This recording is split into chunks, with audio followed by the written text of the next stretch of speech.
দিচ্ছি এখানে তেল,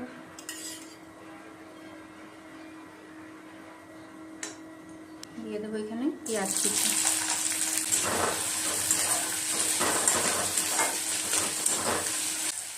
দিয়ে দেবো 1 চামচ লবণ, 1 চামচ হলুদ, দিয়ে দেবো জিরা, কাঁচা লঙ্কা, আদা কুচি, রসুন কুচি,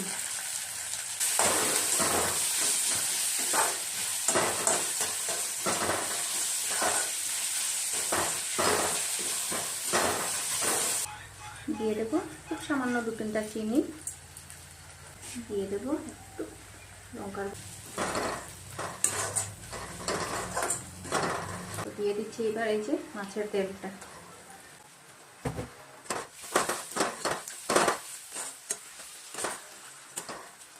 এখানে আমি একটা ডিম ফাটিয়ে রেখেছি, একটা ডিম দিয়ে দেবো।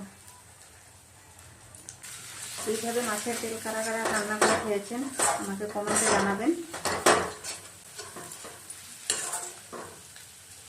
তো এখানে দিয়ে দেবো ধনেপাতার কুচি,